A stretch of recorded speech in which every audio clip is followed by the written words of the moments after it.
Hello, my name is Casper and I'm from the University of Manchester, and I'm going to talk to you about my PhD project Transparent Integration of a Dynamic FPGA Database Acceleration System. To start, let's look at the database management systems. On the big graph to the right, we can see how there is increasingly more data created worldwide each year. Processing all of that data is something companies want to do to get an edge over their competitors.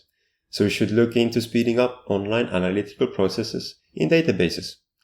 Luckily, I/O speeds have been improving over the years, with a few examples shown on the slide. Additionally, computing has been brought closer to data with in-memory database management systems, which have even better I/O speeds. On the other side, there are now more compute-bound queries like built-in machine learning SQL functions. As a result, the bottleneck has started to shift slightly from being completely I/O bound in database management systems, such that it is worth looking into hardware acceleration. Now, if we look at some of the most popular database management systems, we see that still 3/4 of most popular databases are relational databases. Most of them use CPUs, since they are well optimized to fully use SIMD CPU instructions. One of the poster childs for accelerating database management systems with FPGAs, Netezza, is still up there in the top 20, but it has had a rough journey, with the end of support dates being announced and then recently being resurrected by IBM again. Looking at the GPU side, there is a good open source database called OmniSci, which can work on hybrid CPU-GPU systems and on CPU-only systems. It takes advantage of GPU's parallel processing power, which would be a good example to learn from. In general though, GPU database management systems are more niche. But coming back to Netezza, let's see how the FPGA is used as far as we know. It is a bump in the wire system where the FPGA is placed in the middle of the data path between memory and the CPU. As you can see from the image below, it has a couple of engines on the FPGA. It mostly accelerates select and where operators with some visibility checks. But to be fair, it does a few things more, of course. They call their FPGA framework cleverly FAST, which stands for FPGA Accelerated Streaming Technology. This does increase parallelism, since these operators are almost constantly used and are offloaded from the CPU. Thus, the CPU can do other operators in the streaming pipeline. With the FPGA filtering out data with its operators, while also doing decompression, it fits very well between the memory and the CPU, since it also increases the effective interconnect bandwidth, which plays exactly to FPGA strengths. But still, the CPU does most of the heavy lifting for Netezza. Now, looking at more recent work done with FPGAs, there are a lot of different publications about accelerating different SQL query operators. There even is a nice open source library from Xilinx, with decent amount of documentation about the different operators, as you can see from the small list shown on the right. When it comes to bigger frameworks, DoppioDB is a good academic example of a database-specific framework where they use MoniDB to accelerate challenging operators to use FPGA strengths. These operators are to do with machine learning or Skyline query, for example. There are also more general-purpose frameworks available which use hardware synthesis tools.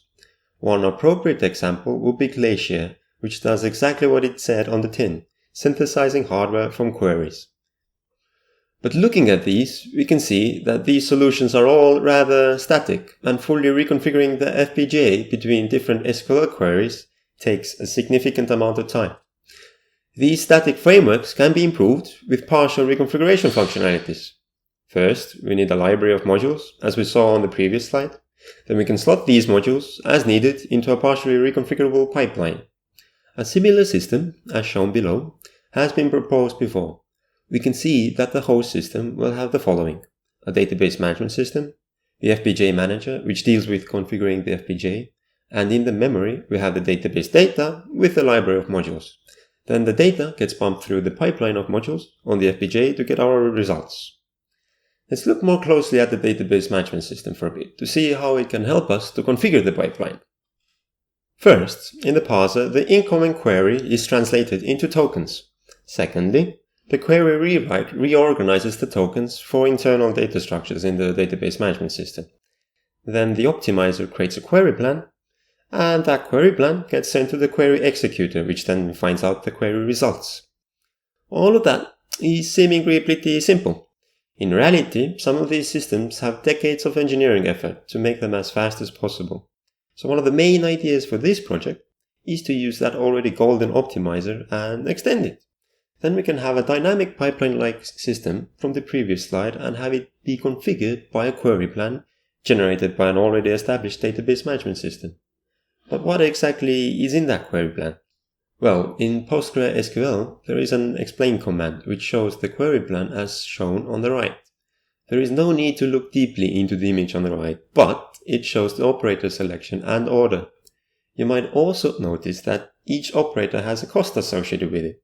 The query plan with the lowest cost gets chosen since that one is supposed to be the fastest. These cost calculations are data dependent and are based on statistics. For example, a sequential scan might be used instead of an index scan when the majority of the values are identical. So what this project plans to do is to make the runtime manager help optimize the query plan to use the FPGA as well as possible. But how do you assign cost values to operators that use the FPGA? Well, to use the FPGA as efficiently as possible, the query plan has to focus on minimizing reconfiguration times while maximizing FPGA utilization. To do that, resource elastic modules will become useful where the same operator has multiple hardware designs taking different amount of resources. Usually the one that takes more resources is better, since that data might be processed in fewer runs. But if there isn't enough space, then the smaller design might still be good enough.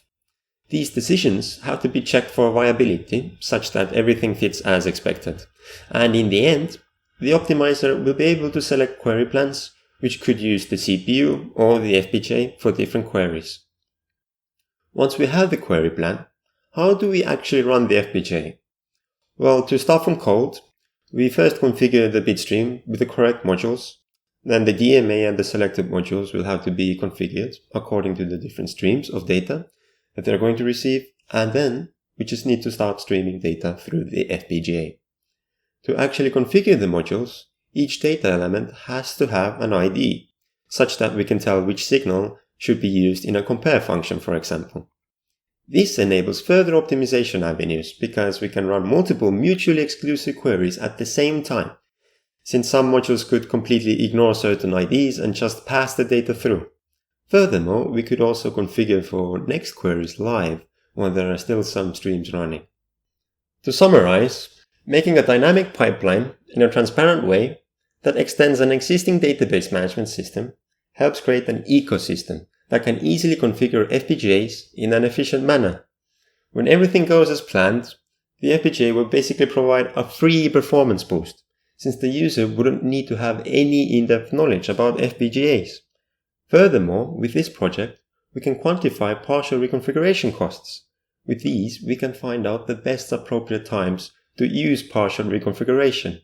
And last of all, this helps further explore the problem space of assigning different cost values to operator nodes which use FPGA resources.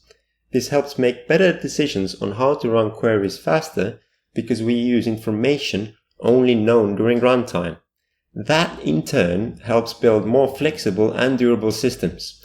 The additional flexibility and durability is important in real-life scenarios, when sometimes more unorthodox data queries would be way too slow to run on more rigid systems.